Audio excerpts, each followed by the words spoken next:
Okay, HP's taking the wraps off this beauty here today.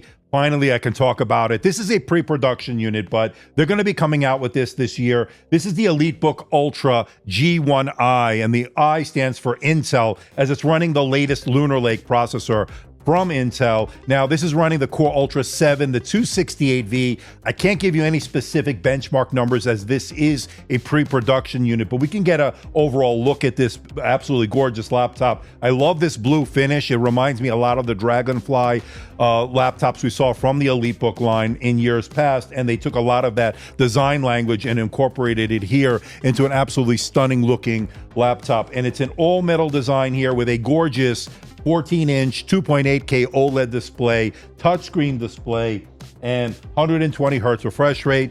Really bright, very sharp, and really nice in terms of the viewing experience. So that has been looking great. Got a nice little keyboard here, pretty well laid out, and a really great haptic touchpad here that is very spacious. It's got gesture controls for volume and brightness.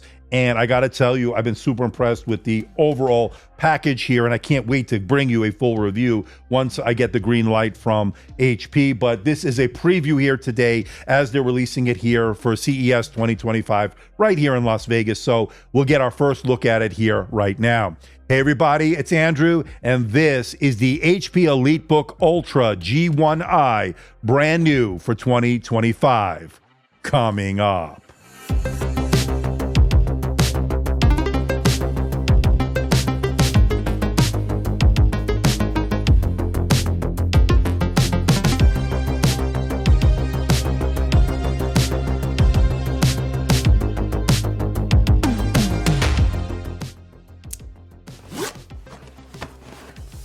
Okay, so pretty nice packaging once again here. EliteBook, of course, it says it there. Let's take out the unit. Now, I will give you a little bit of a heads up. I did open this up already, but I wanted to recreate the unboxing to show you what you potentially get here. Some documentation. I'm sure it's nothing special there. But what I really like here is this really compact charger here. It's a 65-watt power charger. It is super, super compact, and I love that, especially for light travel. And then, of course, you get your power cord, and you also get this USB Type-C to C cable. So that's it. And of course, we get the unit itself, and I already opened it up, so there might be a few fingerprints and so forth. But it is in this beautiful blue finish, all metal design, and I got to tell you, this thing is looking pretty gorgeous here. So this thing is really nice, and in fact, it's lighter than the G1a that we already took a look at. It's also thinner, as you probably can tell from this angle here. This one is a thicker device. I don't mind the extra thickness if you're going to get more battery life and so forth on this AMD based model. I just absolutely love this thing. This one is going to be thinner. Footprint wise, let's take a look here. Very similar footprint in terms of that. All right, so with just the unit alone on this G1i, 1.188 kilograms. That is the, with just the unit. And again, that's 2 pounds, 9.9 ounces. Put it back into kilograms, and we get the power charger, power cord, and USB-C cable, 1.416 kilograms, and that brings it to 3 pounds, 1.9 ounces for a total travel weight. So thin, light, easy to take with you on the go. Nice.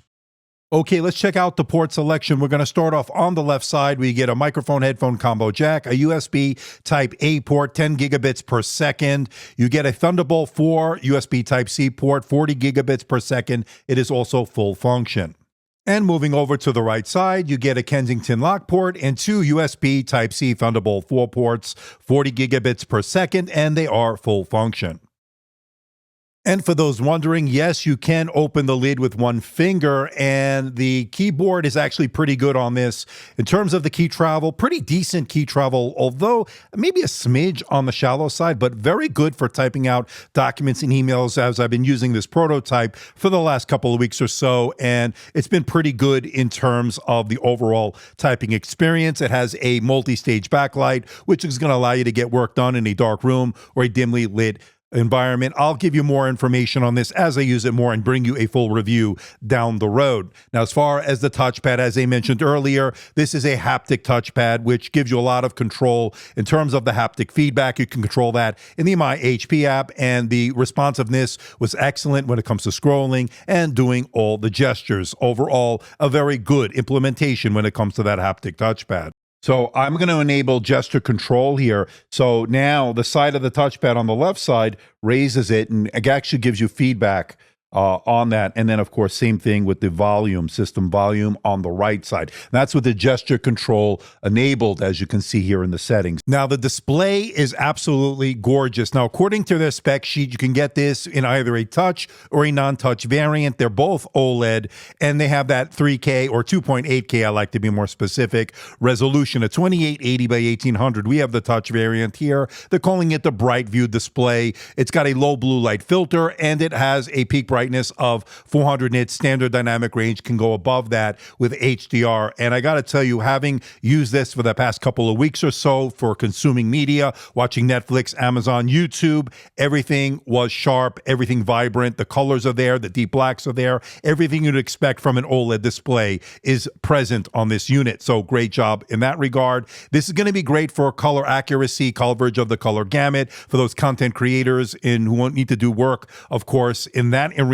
This is certainly going to fit the bill. I'll bring you all the metrics and all the numbers when I'm able to bring you a full review. Again, this is a prototype unit, but if the retail unit is going to be anything like this prototype, it's really good looking here so far. So very optimistic, as this display is excellent. So we're looking at a 9 megapixel Polycamera Pro camera from HP here, and this is going to be great for your video conferencing needs. It's an IR camera. That means you can log in with face recognition with Windows Hello. There is a physical shutter switch above the camera to give you more security and privacy. And of course, this being an AI PC, you get all the studio effects, all the bells and whistles are here, especially, again, 9 megapixel camera. Now I'm shooting this in 1440p video. What do you think about the video quality? And let me know what you think about the audio quality in the comments section below. Now, as far as audio is concerned, this is audio by Poly Studio, and we're talking about quad speakers. Very good sound here. Let's give it a listen. We'll compare it to the G1i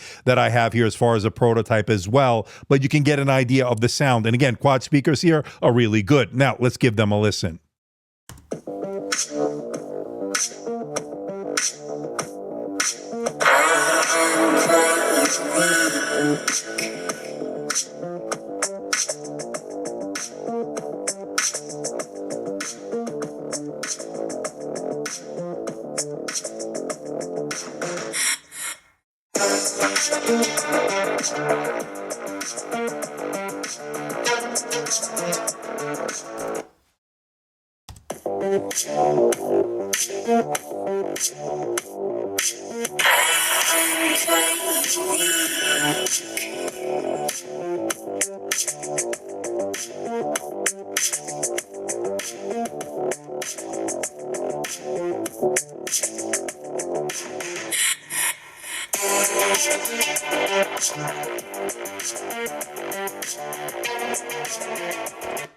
All right, so far so good with this prototype unit. So if it's anything like this coming forward with the production unit, we are in good shape here, folks. So I can't wait to bring you that full review. That's hopefully coming soon as I get the green light from HP. More to come here from CES 2025. Until next time, this is Andrew, and I'll see you in the next video.